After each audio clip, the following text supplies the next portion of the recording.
News, Susan Wojiciciki, I hope I'm pronouncing that right, is stepping down from YouTube. In a statement to creators earlier today, I sent an email to employees announcing that I'd be stepping back to my role as the head of YouTube to start a new chapter focused on my family, health, and personal projects I'm passionate about. It has been the honor of my career to have a front row to this incredible YouTube community you have built. Front row seat. Your stories of perseverance, creativity, inspiration were a daily source of motivation as I throttled your channels and banned people who disagreed with the official narrative. Oh, I'm sorry, I might have been editorializing there a little bit. Were a daily source of motivation inspired me to be an advocate and steward for this community you all created, even if I was actively suppressing parts of the community I didn't like because and getting rid of the dislike system because of a certain presidential administration. Yes.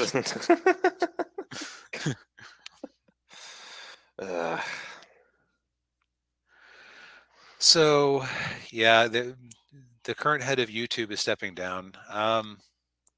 Daniel, do you think we're going to see much in the way of actual change?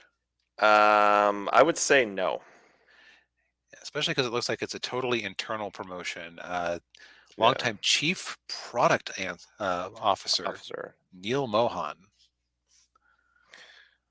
Yeah, I don't see. I think it's going to be the old the as the Who would say, meet the new boss, same as the old boss. Yeah. Huh. Now, Yeah. to be fair, so I was looking at. I decided, okay, why is this happening? Hmm. Uh, n- haven't as much as people in our sphere don't really like Susan all that much. At the same time, it's not like there's been no scandal that a YouTube or Alphabet has to worry about. Yeah. So it could be that after 9 years, she just decided to move on with her life because that is a long time to be in any job, especially being an executive of any sort is very grueling work. Yeah. Yeah. It's it's a 24/7, pretty much a 24/7 job. I mean, Right. yeah, you're constantly working. Yep. Though I decided to do a little bit of digging into the most recent YouTube report. Now, we don't have the annual report for 2022, but there are some signs. You almost wonder if they're kind of going, the business isn't quite where we want it to be. Maybe we need a new person in there Hmm. because YouTube is still a very exceptionally widely used platform. However,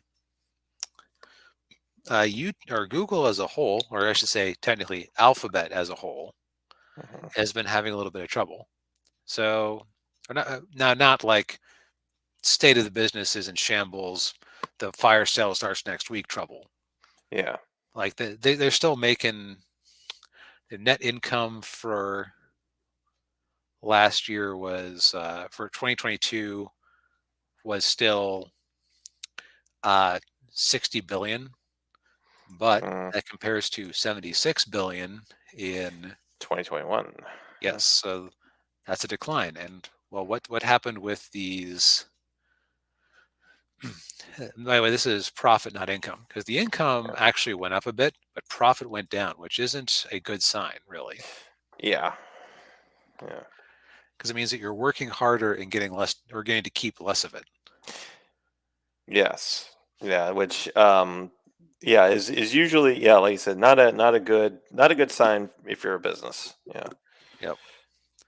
So what's going on here? So if you look at some YouTube ads, we actually see a bit of a decline from 2021 quarter, the fourth quarter 2021 to 2022 of 8.6 billion to uh, 7.96 billion. Mm, About a 10% ish dip, a little bit less. yeah.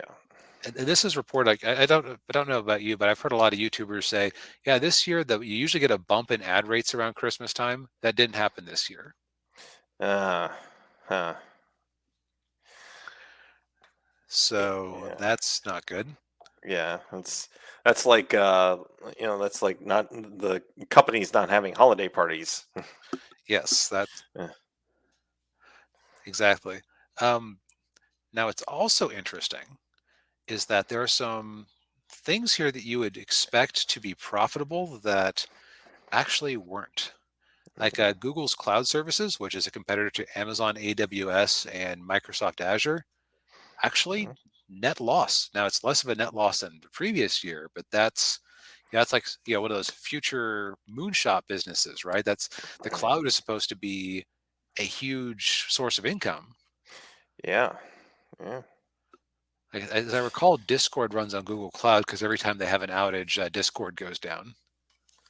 Is it Google or It's somebody? Google, It's Google. Okay. I- as memory serves. Fact check me Okay. if I'm wrong. Okay. But let's see here. So YouTube revenue is down. The thing with YouTube is that it's never been consistently profitable. My Mm, understanding is it usually operates basically at break even, mm, but it's a very expensive service. Like the streaming we're using right now is taking up a fair amount of resources. And since we aren't monetized, people aren't dropping super chats or getting channel memberships. Since we're right. not monetized, we aren't actually getting any ad revenue. Right. So We're just taking up bandwidth. yep, we're sucking away bandwidth, and the reason they let us do it is because they figure, well, yeah, everyone has to start somewhere. So if we let the small channels come in, they can get big. Right. But YouTube also has, in recent years, has had something it's never actually had before: significant competition. Things like Daily Motion, Rumble, Odyssey. Hmm. Those are all just they're all just try to think of a non crass way of putting this. Uh, they aren't a pimple on the ass of Google. Yeah. That's the least crass way I could think of expressing that particular concept. So you can see that my ideas were pretty crass. Yeah. Yeah. But now there's TikTok. Mm. They've introduced YouTube Shorts. You know what the problem with YouTube Shorts is? They are completely 110% unmonetized, but they're still encouraging the creators to make them. And Yeah. which means that they are basically making, hey, creators, yeah, you know how your ad rates are down? Yeah. Here's extra work you have to do for us to promote you. Yeah. Thanks, Mama YouTube. Yeah. Yes, I get to do more work for nothing. Yes. Hooray, because you're worried about TikTok eating your lunch. Yeah. Well, it sounds like if you're on TikTok, you're not exactly raking in the money either. So Yeah, and then you're putting in you're getting spyware from a certain country of in unknown Asia. origin. Yes, of unknown origin. Yeah, yeah.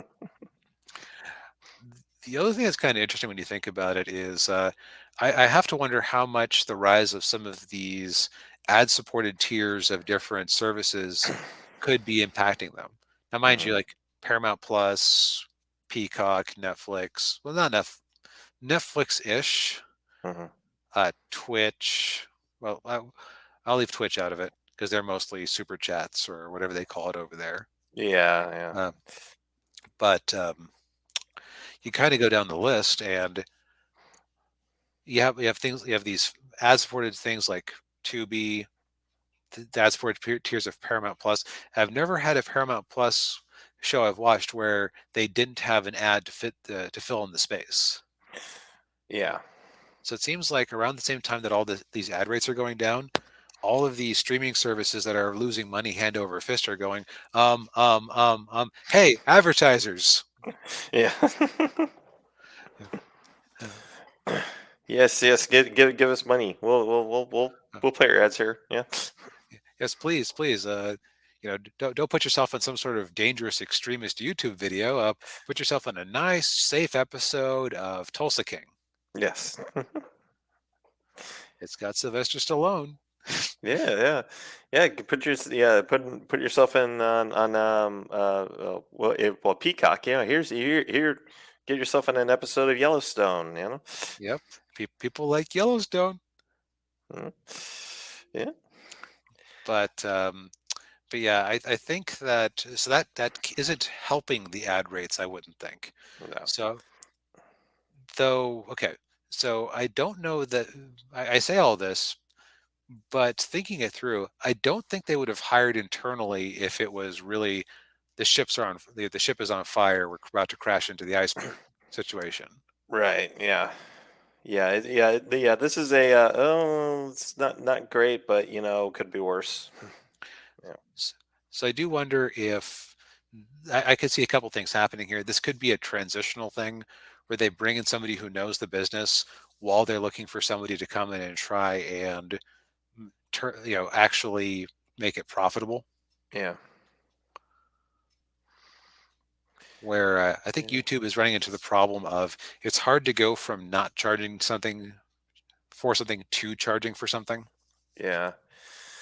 Yeah, and of course, you've got like YouTube Premium, which I you know, do pay for just because the ads were driving me insane. same here. Yeah, yeah, same here. And of course, YouTube's got their own streaming, channels service, and of course, next year, 2023, they're going to have NFL football Sunday ticket. NFL Sunday ticket, which used to be just DirecTV, but now it's going to be YouTube as well. That Yeah, is not cheap, by the way. I think I saw an estimate of 2 billion, Hmm. which if that's what they're actually paying for that, let's again take a quick look here at what was the let's see here YouTube ads for the entire year. Oh, for the actually for let's see, this is for the quarter. Yeah, 7 billion. Okay, so that's a if it was even across the whole year, that's like 32 billion. yeah, Okay, that's a more reasonable expense than taking a yeah, quarter of all your revenue. That's still a yeah. big chunk of revenue. Yeah, but I mean, they're. I mean I'm assuming they'll probably charge the same amount of money that DirecTV did, which is like 350, $400. Yeah. Which I mean, yeah, I mean, there's still a lot of football fans out there. They will Yep. pay that. They will pay. Yeah. But and this is probably one of those moves that is another nail in the coffin for cable as we know it. Hmm. I will say though, I think we are getting closer to somebody just coming up with a cable package of streaming services. Because I'm Yeah. hearing of all people Fauna over at Hololive talking about that. Hmm. Like, when you have normies saying, "Can we just have cable back? Just bundle the streaming services together, please." There's too many of them. When you have normies Yeah. who aren't involved in culture war or anything or business analysis anyway, coming up with this idea, there's talks happening somewhere. Oh yeah, yeah, yeah. It wouldn't surprise me, yeah, if something like that doesn't happen in the near future. Y- You know. You can already kind of do that because you can add certain subscription services onto your Amazon Prime or Hulu. Right. Yeah.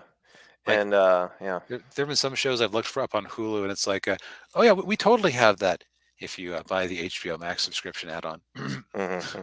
Yeah, yeah, and yeah. It's the same with Amazon Prime. It's like, oh yeah, you can watch that show. Get Paramount Plus. Via Amazon. Yeah, yeah. Paramount Plus via Amazon. Yeah. It's just who's going to be able to unite the services. Hmm. YouTube is actually, in my opinion, up there as a candidate if they can get people to play with it. Hmm. I think the problem is that what I suspect part of that Google Cloud losses is, and I'm not sure about this. What do you want to bet that Stadia was lumped in under Google Cloud? Probably. Yeah. Um, Because I think technically, yeah, because technically you didn't need a console. It was just a right. yeah. You needed something that could stream it, and you needed their special controller. Right. Yeah.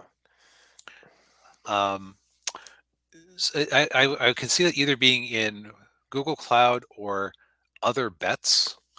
Other bets being just a general, like, so that's like a big source of loss. They're like 1.6 billion for the year, Mhm. but that's because other bets is like future oriented research and development. So that's, it's going to be like a Bell Labs thing where you're trying to advance the technology just for the sake of advancing the technology, and Yeah. monetization could come later.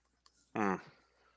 But I don't know. Like I feel like Google. This is like a feeling I've had for a while. Like you think about Amazon, they've got a lot of business segments that they can rely on, right? Oh yeah. Yeah. They got the shopping, they got the cloud services, which are profitable, unlike the Google Cloud here. Yeah. You've got Kindle. Prime is a money pit because of all the shipping and TV shows they buy with it. Yeah. I actually opted out because I said, 120 I was willing to pay, but 140 when when you raised the price, you sent me an email saying, so we can keep making great shows like Rings of Power. It's like, you know what? I let it run out, and then but but they've got Whole Foods and other Mhm. grocery services. They basically sell a little bit of everything. Oh yeah. Amazon is a well diversified company. Mhm. Microsoft, Windows, Office, cloud is the big one these days, Xbox, um, and a lot of apps and services you don't realize are Microsoft necessarily. Mm. Like they've got like that corporate stickiness. Like a company is not likely to suddenly cancel their Office 365 subscription because they're gonna if they do switch over to Google Docs. Google Docs isn't free if you're a business, and you're gonna have like a lot of transitional costs. People are gonna have to learn how to do things again. You might have to change some of your documents to be more compatible. So it's just Yeah. yeah. Google, if you look at most of their stuff, it's money wasting things like Google Nest or the Google equivalent of Alexa. Like Mhm. those services burn money, like we've talked Yeah. about before. Um, I can't imagine that the Pixel phones are a huge money winner for them because they're selling them at a really reasonable price, which means that they aren't making much margin on it. Mm. Like realistically. Yeah. They got the app stores and they got the Google Play App Store. They got Chromebooks, but Chromebooks again, that's an operating system they're basically giving away for free because it's all designed to funnel into Google search to feed Google AdSense. Yeah. And mind you, like this is that's a 42 billion versus 43 billion. That's an amount of money that is bigger than most countries in a single quarter. Yeah. Most countries' GDP, I should say. Yeah. But we're still looking at a decline year over year during the busiest season of the year in theory. Mhm. So I have this sneaking suspicion that while Google has an obscene amount of money, I don't think they're going to be willing to burn it quite as much as they've been up till now. Because if the search starts to falter, then what else do they have? They have bet all the chickens on the search farm. Yeah. It's it's yeah, that's the thing we were talking about before is like most people like they use Google just because it's there. Yep, You know. it's the default. Yeah. They don't think about trying DuckDuckGo, Bing, whatever. I think Brave uses DuckDuckGo. The browser uses DuckDuckGo. Nobody uses Yahoo search because it's either Google or Bing searches, just with an extra step, Yeah. depending on who they're licensed with right now. Yes. So if you and I think that's also why they're scared the heck out of TikTok because that's a service they don't control. Right. It's Yeah. like, okay, we're burning money on YouTube and like barely breaking even to run this huge website. I think part of the logic has always been that, well, it increases our knowledge of people so we can, on other websites, we can sell things to them better with Google AdSense. But if YouTube starts to slip, I think TikTok might already be a bigger website than YouTube on net. Yeah, probably. Yeah. I think I've heard that. Mm. It wouldn't surprise me. Yeah. So I guess what it basically is that I think we might actually start seeing some changes at YouTube. I don't think they're going to be for the positive, but I can kind of see on a macro level why. Again, like most people always say, DB, you're smoking something. 42 billion revenue on Google search in a quarter. That is not a company in decline. It's a billion. It's half a billion less than last year. Yeah. It's companies like to keep making more money, not less money. Yes. That's probably also why we saw Stadia cold unexpectedly with developers not being aware of it. Because like Mr. Google has more money than he knows what to do with, but Mr. Google also knows that he doesn't like to burn money Yeah. with no return. Exactly. Yeah. Uh, But that's enough. That's enough of DB's unhinged rants about tech. okay. Wait, well, nothing wrong with your unhinged rants about tech because tech is